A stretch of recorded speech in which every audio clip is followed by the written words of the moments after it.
শিশুকে তার যে জীবন বাঁচানোর যে প্রয়াস চালাচ্ছেন আপনারা তো পাশাপাশি আমাদের এই অঞ্চলে এটাই কালচার, সবাই মিলে তাই করি। যে কটা ইফতারি হবে দেখবেন সেটাই করেছে। আমাদের যে কজন চিরকালই আমরা এই কাজটা করেই বড় হয়েছে। আমরা এখানে দেখেছি একটা বাচ্চাটার ব্যাপারে দেখলে আমরা এরকমভাবে করি। যেহেতু কাউন্সিলর আমার সম্পর্কে মেয়ে হয়, তাকে আমাকে অ্যাডভাইস করেছি যে এগুলো করবো, সবসময় করবো। আমি তাকে যথেষ্ট পরিমাণে টাকা দিয়ে করেছি, মানে বাচ্চাটিকে। তো তুমিও তোমার মানে একটা সংগৃহীত অর্থ ইসলাম ধর্মে আছে, মাসা ধ্যান দানের তুমি আয় করো। আমরা সব মনুষ্য জীবনে সবসময় ঠিক চলি, বছরের একটা সময় আছে, সময় নিজেকে নিয়ে ভাবতে হয়, নিজেকে সংশোধন করতে হয়। এই ইসলাম ধর্মের সেই একটা ব্যাপার। ইসলাম ধর্ম আমার ইসলাম শ্রদ্ধা করে, সেই জন্য এই ব্যাপারটাকে রাখা হয়েছে। বাচ্চাটার জন্য ব্যাপার আমরা একটা সেলাই মেশিন গায়ে আমরা সেটাকে রাখি।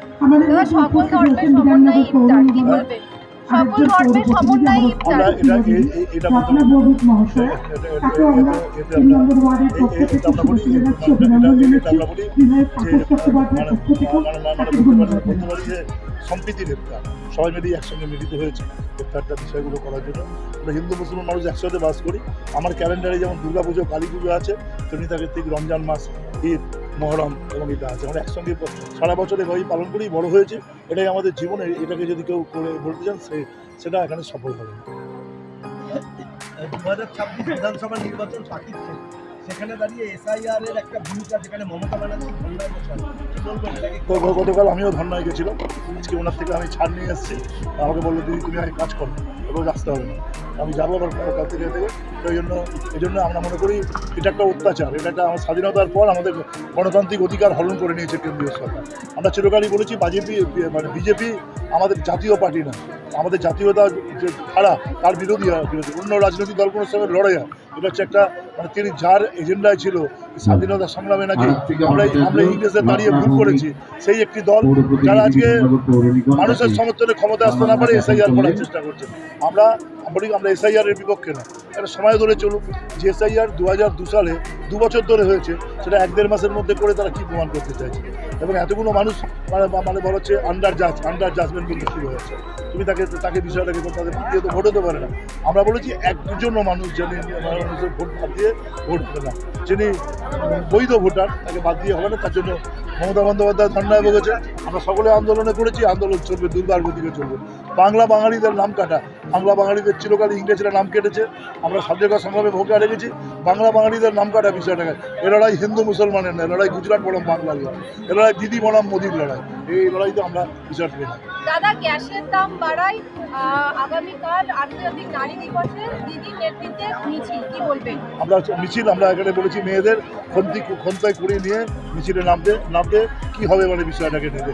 আমাদের দেশের এই ছাতিওয়ালা প্রধানমন্ত্রী তিনি ঠিকমতো বিদেশ নীতিও ঘোষণা করতে পারেন।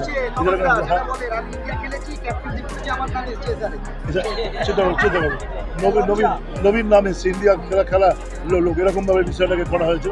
আমরা তার তীব্র বিরোধিতা করছি। কালকে আমাদের সেভাবে হবে আন্তর্জাতিক দিবসে, আমরা কালকে সেই ব্যাপারটাকে আমি যাই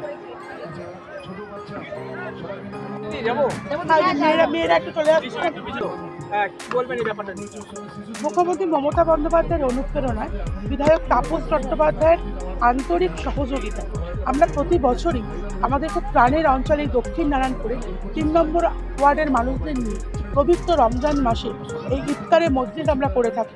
শুধু ইফতারে মজলিস নয়, তার সাথে আমরা যে কোনো উৎসবই যখন পালন করি না কেন আমরা সামাজিক দায়বদ্ধতা নিয়ে পালন করি। আমাদের বিধায়ক আমাদের বলেন যে মানুষের যে কোনো ইফতারের মধ্যে আমরা করেছি। আগামীকাল যখন আমরা এখানে আসবো এই মাঠটা দেখবেন ফাঁকা, এত সুন্দর প্যান্ডেলও থাকবে না, এত সুসজ্জা থাকবে না, কিন্তু মানুষের পাশে থাকার অঙ্গীকারটা আমাদের থেকে যাবে। তাই আমরা যখন দুর্গাপুজো পালন করি বা যখন আমরা কালী পুজো পালন করি বা আমরা বড়দিন পালন করি বা আমরা ইফতারের মজলিস পালন করি না কেন, আমরা মানুষের পাশে থাকি। আজকে আমরা এই মঞ্চ থেকে আপনারা দেখলেন যে সোহান আলী আমার ওয়ার্ডেরই একটি 3 বছরের ছেলে বাচ্চা, তার কিডনি রোগে সে আক্রান্ত, জীবন মৃত্যুর সাথে লড়াই করছে। আমরা সকলে তার উদ্দেশ্যে দোয়া করেছি এবং আমার অনারিয়াম থেকে তাকে 20,000 টাকা এবং ঈদের নতুন বস্ত্র তার হাতে তুলে দিয়ে আমরা বলেছি নারায়ণপুরবাসীর ঈদ সোহান আলীকে দিয়ে শুরু হলো। এবং আপনারা দেখেছেন একটি অসহায় মায়ের কাছে, মায়ের হাতে আমরা সেলাই মেশিন, একটি প্রতিবন্ধী গাড়ি এবং আমরা দেখেছেন যে বিভিন্ন ইফতার দ্রব্যাদি কিছু মানুষকে আমরা তুলে দিয়েছি। রমজান খালু বলে একজন বেলুন বিক্রেতা আছে, যে দীর্ঘদিন ধরে বেলুন বিক্রি করে। এখন আমার মেয়ে ক্লাস 9-এ পড়ে, আমি যখন ছোটো ছিলাম তখন থেকে ওনার কাছে আমি বেলুন কিনতাম, দেখে খুব কষ্ট লাগে। রমজান খালু প্রায় 40 বছর ধরে বেলুন বিক্রি করে আসছে, তাকে আমরা প্রতি মাসে 2000 টাকা করে অনারিয়াম দিই। এটাও এই মঞ্চ থেকে আমরা তুলে দিলাম। বিভিন্ন অ্যাক্টিভিটি নিয়ে আমরা যে কাজ করলাম। প্রচুর অতিথিবৃন্দরা আমাদের মধ্যে এসেছিল, ওদের সবাইকে শুভেচ্ছা জানাচ্ছি। প্রচুর রোজগার মানুষ তারা এখানে ইফতারি করেছেন, তাদেরকে আমি ধন্যবাদ, কৃতজ্ঞতা জানাচ্ছি, রমজান মাস মুবারক জানাচ্ছি। এবং আমরা পবিত্র ঈদের আগাম শুভেচ্ছা অভিনন্দন। আমাদের মুখ্যমন্ত্রী বলেন ধর্ম যার যার উৎসব সবার, সেই কথাকে পাথেয় করে আমরা পবিত্র ঈদ সকলে মিলে এই বাংলায় সম্প্রীতির মাধ্যমে পালন করব, এই বার্তা আমরা দিচ্ছি। মানুষ আজকে ইফতারে অংশ 2500-এরও বেশি মানুষ আমরা এখানে ইফতারি করেছি।